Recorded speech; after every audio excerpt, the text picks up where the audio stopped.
Every season a plethora of new anime are released and everyone goes on the lookout for the next big show, including myself. But the problem is, no one knows what this show is going to look like or what form it's going to take. It could be a rom-com that brings us the best new waifu we've had in ages, or it could be a makeshift family that's made up of a spy, assassin, and a telepath. In search of this show, I went to the deepest, darkest depths of the internet.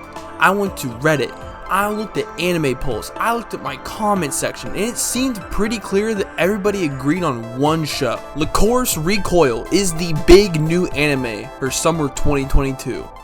But does it live up to its hype?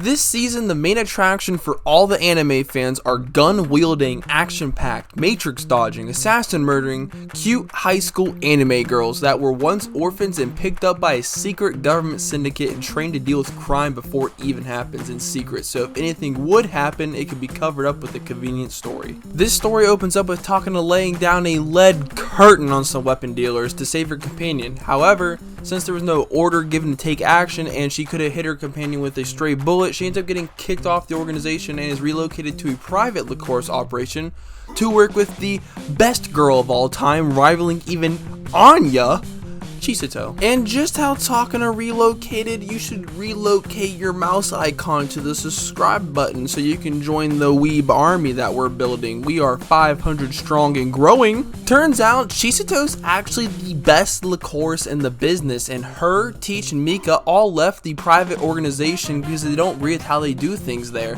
Now they are Lycoris for the people. They are hired out to just do about anything. They teach at schools, they deliver coffee grounds, they even are bodyguards for a world-renowned hacker. And they look adorable while they do it and occasionally get a little jiggy with it. After becoming a bodyguard for this hacker, she ends up hiding away at their location and helps out with their missions as repayment for hiding her there. The 5 of them together make up this S-tier group of elite individuals. That's basically the show. They go about each episode completing different missions and various difficulties, and you may be asking, Wiibz, what's the big deal about this show? Why does everyone love it? Well, let me just tell you why. Let's just start with the blatantly obvious that there are cute anime girls everywhere, and the anime community is really easy to please. Slap a cute anime girl in the front of anything and you're off to a good start. But when you give the cute anime girls good writing and awesome character development, it's like the stars align, the god's apostle comes down to the earth to us Wiibz, and then we just begin to worship them, which is how we get anime waifus like Estet, Mikasa, Marine, and they're just engraved into every Wiib's mind. Chisato is a perfect example of this too. Not only is she a well-designed, aesthetically pleasing anime girl, but she's goofy, bubbly, and with a personality that just draws you in. Her sense of justice mixed with her ideals of life and death that are backed by a thought-out backstory, and it isn't just because the author said so. And her ability to do everything with a smile on her face is like when you come in from playing in the snow and you sit in front of a fireplace with a cup of hot cocoa watching your favorite movie with your family. And it doesn't end there. Takano comes off as a cold-hearted elite operative that only does and kills who she's told to and doesn't put any thought into what to do herself, and believes that the only place she belongs is the DA organization where she's used as a tool of murder. And then after joining Chisato, she learns that her own desires matter. Anything that she wants to do, protect, come first. She opens up to the rest of the group, starts playing games, hanging out with them outside of work and on their days off. She even starts to smile like she's enjoying her life, like it has a purpose, and she's not just a tool of murder. If well-designed characters with thought-out backstory and great development aren't enough, then let me tell you some more about the story. Turns out there's another secret organization that's not with the government called the Allen Organization, and they find geniuses of their own respective skill sets that are too poor, dying, sickly, basically anything that could prevent them from succeeding with their skill set. In return, they use them as tools to get what they want by placing them in high up places, whether it's a pro sports player or an elite agent in the Lycoris program, which is Chisato. She was dying and the Allen program replaced her heart with a machine to save her, but she was too young to remember any of this. She doesn't even remember who did it.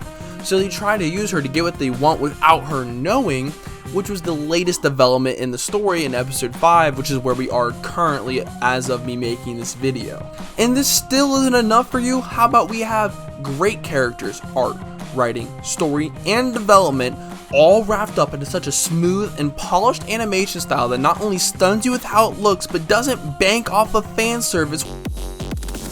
what you would expect from a show about anime girls running and jumping around. I haven't seen a single scene that focuses on jiggle physics of the chest, only amazing badass John Wick waifus. So absolutely, I think Lycoris Recoil deserves all the hype it has. It's a solid 9.5 out of 10. The only reason I'm docking any points is because it doesn't grab you right out of the gates. That's a pretty weak first episode and it loses viewership because of it. If you give it a chance and watch maybe 2 or 3 episodes, you're gonna get hooked, trust me. I look forward to this anime every week now like clockwork, and I was originally one of those people who didn't stick with it because I didn't think I was gonna like it after the first episode. But for some reason, if you watch the first 3 episodes and you don't like it, it's probably just not for you. But I think you're gonna like it. But that's all I got for you in this video, guys. If you enjoyed, make sure you like and subscribe. It really helps me out. And let me know what you think about this show down in the comments below. And I'll see you in the next one.